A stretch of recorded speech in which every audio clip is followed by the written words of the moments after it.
Silmarillion, Chapter 3, of the Coming of the Elves and the Captivity of Melkor. Through long ago ages the Valar dwelt in bliss, in the light of the trees beyond the mountains of Aman. But all Middle-earth lay in a twilight under the stars. While the lamps had shone, growth began, which now was checked, because all was again dark. But already the oldest living things had arisen. In the seas the great weeds, and on earth the shadow of great trees, and in the valleys of the night-clad hills there were dark creatures, old and strong.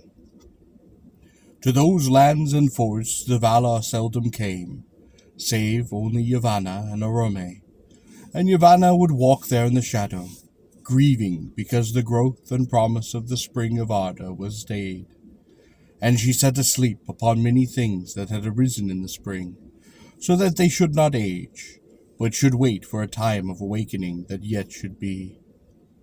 But in the north Melkor built his strength, and he slept not, but watched, and labored, and the evil things that he had perverted walked abroad, and the dark and slumbering woods were haunted by monsters and shapes of dread.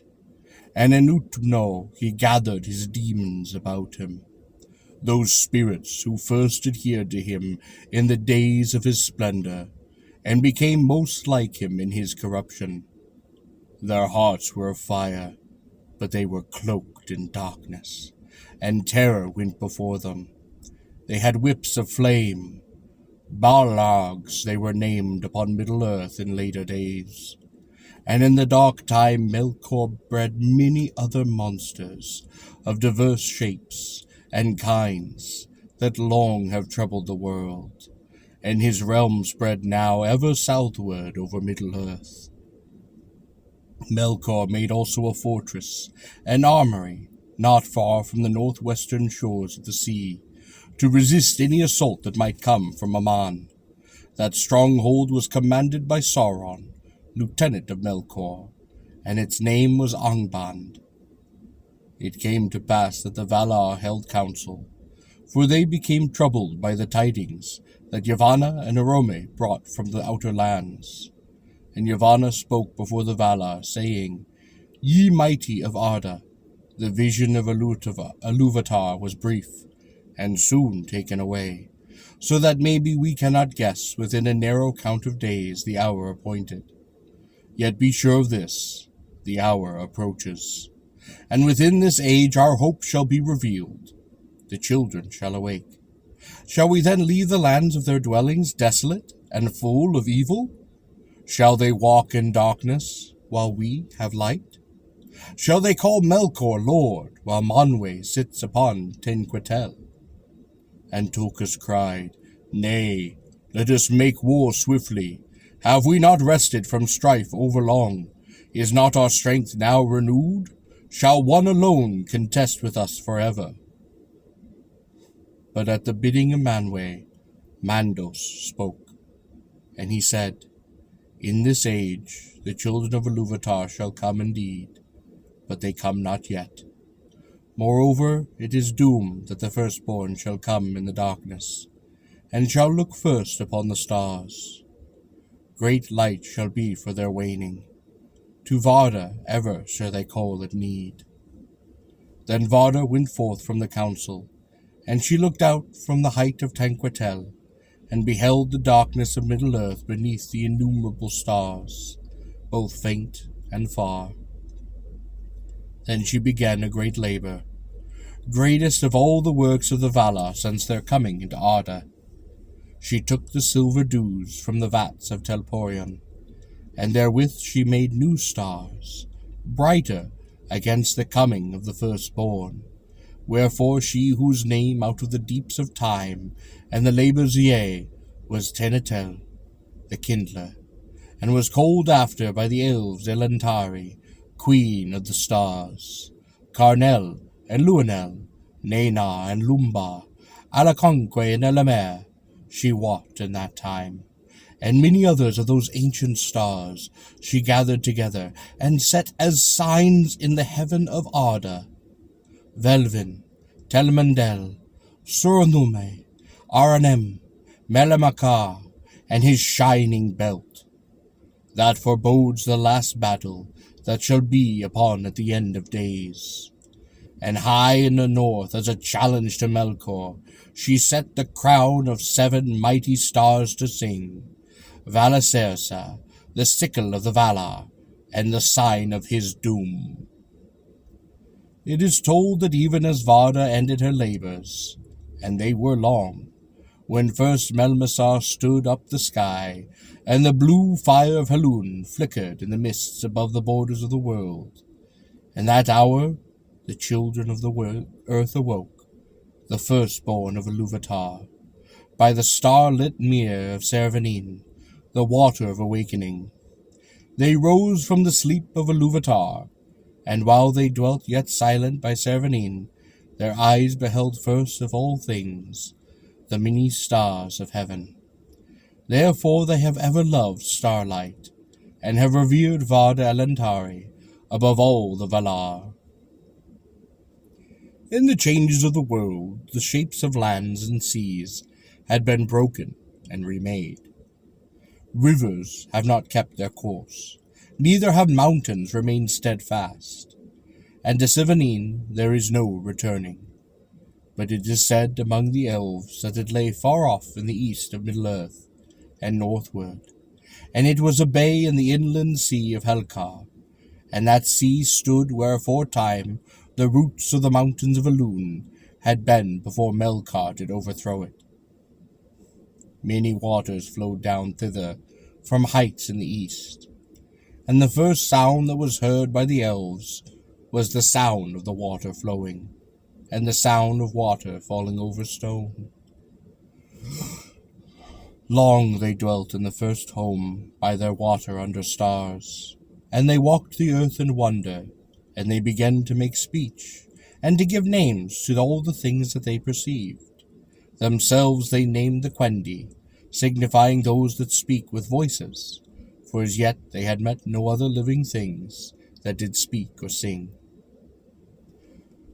And on a time it chanced that Arome rode eastward in his hunting, and he turned north by the shores of Helkar, and passed under the shadows of the Rorikani, the mountains of the east. Then on a sudden Ahar set up a great neighing, and stood still, and Arome wondered, and sat silent. And it seemed to him that in the quiet of the land, under the stars, he heard afar off many voices singing. Thus it was that the Valar found at last, as it were by chance, those whom they had so long awaited. And Arome looked upon the Elves, and was filled with wonder, as though they were beings sudden and marvelous and unforeseen. For so it shall ever be with the Valar, from without the world, though all things may be forethought in music, or foreshown in the vision from afar.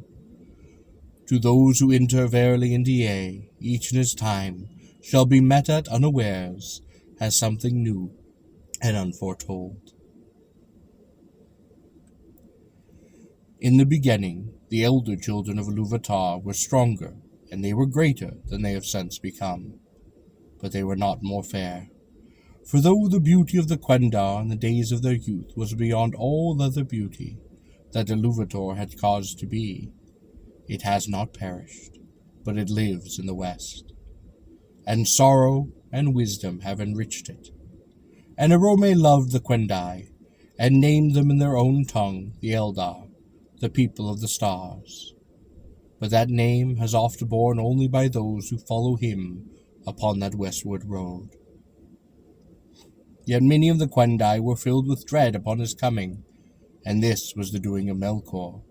For by after-knowledge the wise declare that Melkor, ever watchful, was aware of the awakening of the Quendi, and had sent shadows and evil spirits to spy upon them, and to waylay them, so that it came to pass some years ere their coming of Rome, that if any of the Elves strayed far abroad, alone or just a few together, they would vanish and never return. And the Quendi said that the hunter had caught them, and they were afraid. And indeed the most ancient songs of the Elves of which echoes are remembered still in the west, tell of the shadow shapes that walked in the hills above Servanin, or would pass suddenly over the star, and of the dark rider upon his wild horse that pursued those that wandered to take them and to devour them. Now Melkor greatly hated and feared the riding of Arome, and either he sent indeed his own dark servants as riders, or he sent lying whispers abroad, for the purpose that the Quendai should shun Arome, if ever they should meet. Thus it was that when Nehar neighed, and Arome indeed came among them, some of the Quendai hid themselves, and some fled and were forever lost. But those that had courage and stayed perceived swiftly that the great light rider was no shape out of darkness. For the light of Aman was in his face, and all the noblest of the elves were drawn towards it. But of those unhappy ones who were ensnared by Melkor, little is known of certainty. For who of the living has descended into the pits of Utumno, or has explored the darkness of the councils of Melkor? Yet this is held true by the wise of Erisei, that all those of the Quendai who came into the hands of Melkor, ere Utnor was broken, were put there in prison, and by slow arts of cruelty were corrupted and enslaved. And thus did Melkor breed the hideous race of the orcs, in envy and mockery of the elves, of whom they were afterwards the bitterest of foes. For the orcs had life, and multiplied over the manner of children of Ilúvatar, and naught that had life of its own, nor the semblance of life, could ever Melkor make since his rebellion in the Lumandale, before the beginning, or so say the wise. And deep in their dark hearts the orcs loathed the master whom they served in fear, the maker only of their misery. This, it may be, was the vilest deed of Melkor, and the most hateful to Ilúvatar.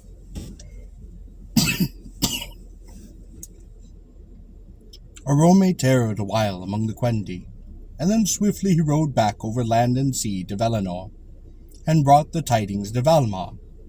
And he spoke of the shadows that troubled the Suirvanin. Then the Valar rejoiced, and yet they were in doubt amid their joy, and they debated long what counsel it were best to take for the guarding of the Quendai from the shadow of Melkor.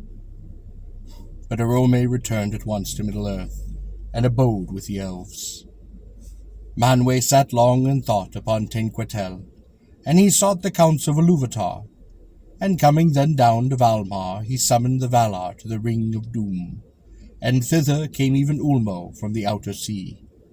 Then Manwë said to the Valar, "This is the counsel of Ilúvatar in my heart, that we should take up again the mastery of Arda, at whosoever cost, and deliver the Quendai from the shadow of Melkor." Then Tulkas was glad. But Ule was grieved, foreboding the hurts of the world that must come to that strife.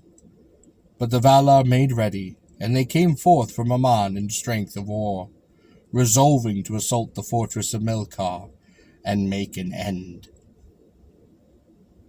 Never did Melkor forget that this war was made for the sake of the elves, and that they were the cause of his downfall.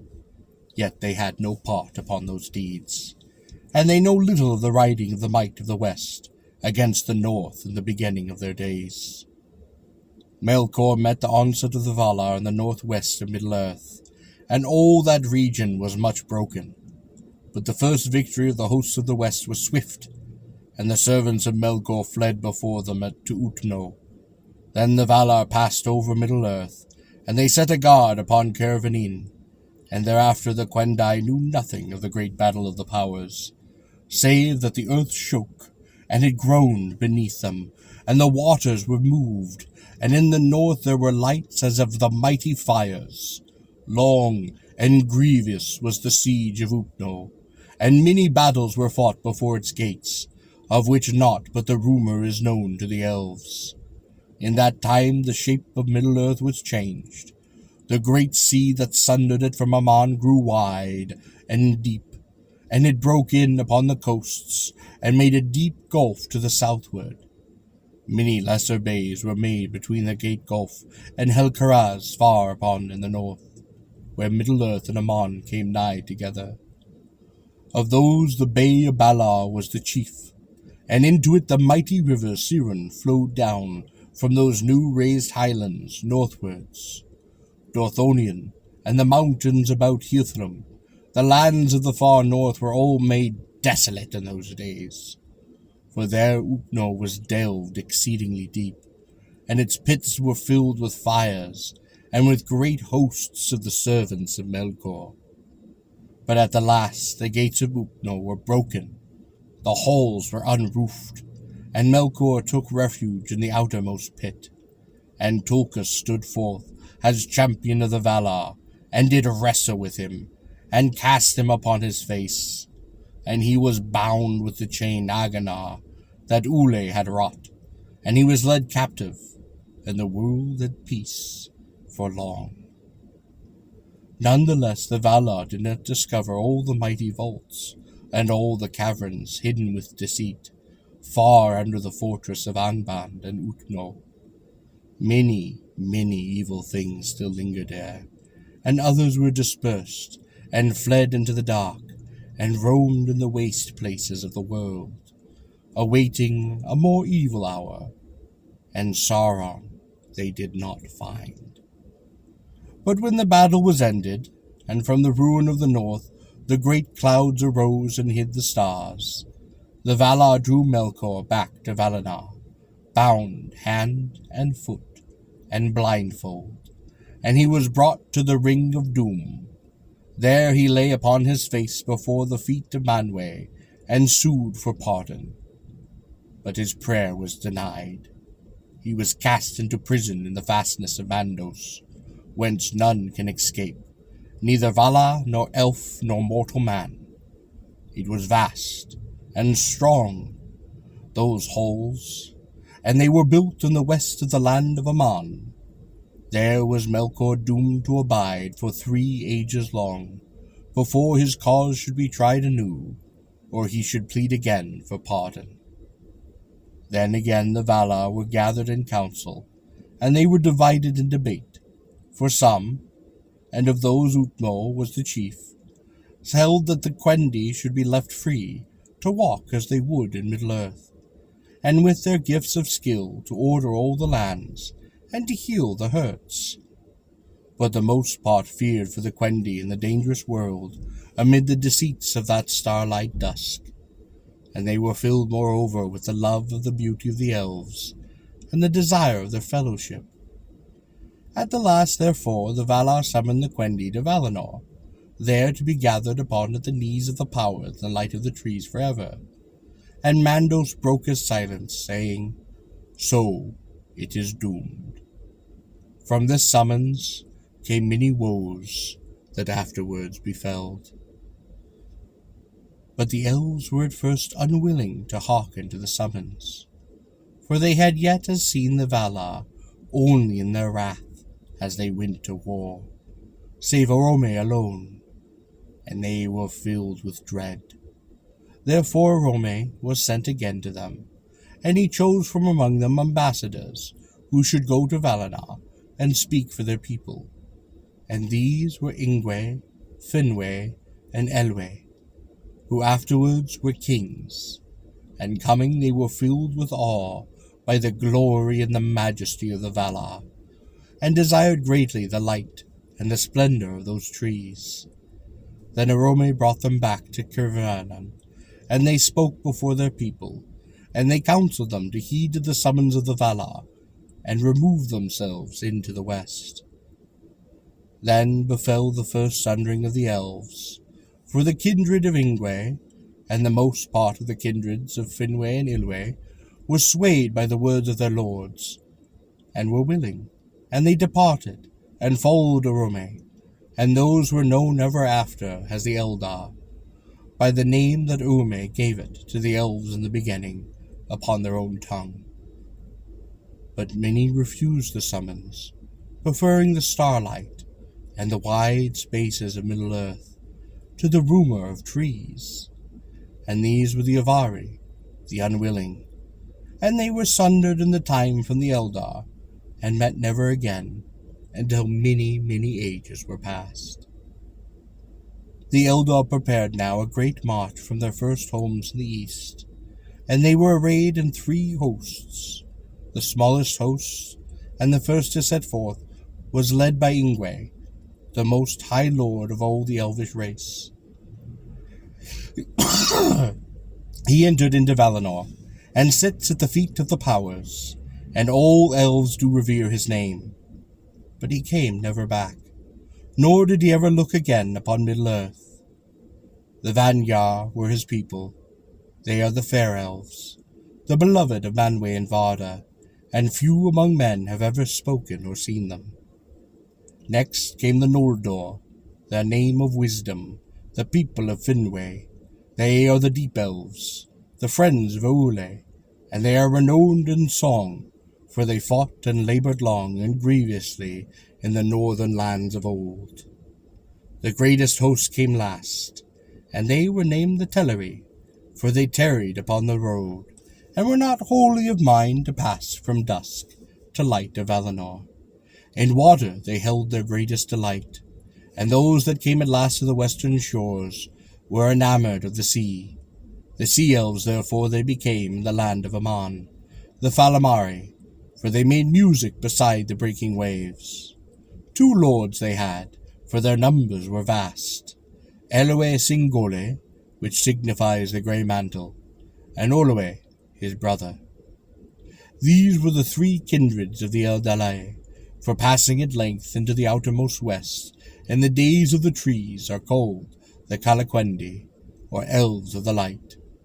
But others of the Eldar there were, who set out indeed upon that westward march, but they became lost upon the long road, or they turned aside, or they lingered upon the shores of Middle-earth, and these were of the most part of the kindred of the Teleri, as is told hereafter. They dwell by the sea, or wander in the woods and the mountains of the world, yet their hearts were turned toward the west. Those elves the Kalanquadi call the Umanyar, since they came never to the land of Aman and the Blessed Realm. But the Umanyar and the Avari alike they call the Morinquendi, Elves of Darkness, for they never beheld the light that was before the sun and moon. It is told that when the host of the Eldali departed from Kervanin, Arome rode at the head upon Nahar, his white horse shod with gold, and passing northward about the sea of Helkar, they turned towards the west. Before them great clouds did hung still black in the north about the ruins of war, and the stars in that region were hidden. Then not a few grew afraid, and they repented, and they turned back, and they are not forgotten. Long and slow was the march of the Eldar into the west, for the leagues of Middle-earth are uncounted, and weary and pathless. Nor did the Eldar desire to hasten, for they were filled with wonder at all that they saw, and by the many lands and the rivers that they wished to abide. And though all there yet were willing to wander, many feared rather their journey's end than hoped for it. Therefore, whenever Ome departed, having at times other matters to heed, they halted, and they moved forward no more, until he returned to once more guide them. And it came to pass, after many years of journeying in this matter, that the Eldar took their course through a forest, and they came to a great river, wider than any that they had ever yet seen, and beyond it were a mountain, whose sharp horn seemed to pierce the very realms of the stars. This river, it is said, was even the river which was after called Anduin the Great, and was ever the frontier of the west lands of Middle-earth. But the mountains were the Hithgalar, the towers of mist, upon the borders of Eredor. Yet they were taller and more terrible in those days, and were reared by Melkor to hinder the riding of Arome. Now the Teleri abode long upon the western bank of that river, and wished to remain there, but the Vanyar and the Noldor passed over it, and Arome had led them into the paths of the mountains. And when Arome was gone, the Teleri looked upon the shadowy heights and became afraid. Then one arose in the host of Olwe, which was ever the hindermost upon the road. Linwe he was called. He forsook the westward march, and led away a numerous people, southwards down the great river, and they passed over at the knowledge of their kin, until long years were past. These were the Nandor, and they became a people apart, unlike their kin, save that they loved water, and dwelt most besides falls and running streams. Greater knowledge they had of living things, of tree and herb, bird and beast, than all other elves. In after years Denethor, son of Lunwe, turned again west at last, and led a part of his people over the mountains into Bellerand, ere the rising of the moon. At length the Vanyar and the Noldor came over Eredlun, the Blue Mountains, between Eredor and the westernmost land of Middle-earth, which the elves after named Bellerand, and the foremost companies passed over the Vale of Siron, and came down to the shores of the great sea, between Drankst and the Bay of Balar. But when they beheld it, great fear did come upon them, and many withdrew into the woods and the highlands of Bellerand. Then Arome departed and returned to Valinor to seek the counsel of Manwë, and he did leave them. And the host of the Teleri passed over the misty mountains, and crossed the wide lands of Eredor, being urged on by Elwe Singoli, for he was eager to return to Valinor and the light that he had beheld, and he wished not to be sundered from the Noldor, for he had a great friendship with Finwë their lord. Thus, after many years, the Teleri also came at last over Eredlun into the eastern regions of Bellerand. There they halted, and dwelt a while beyond the river Gillion.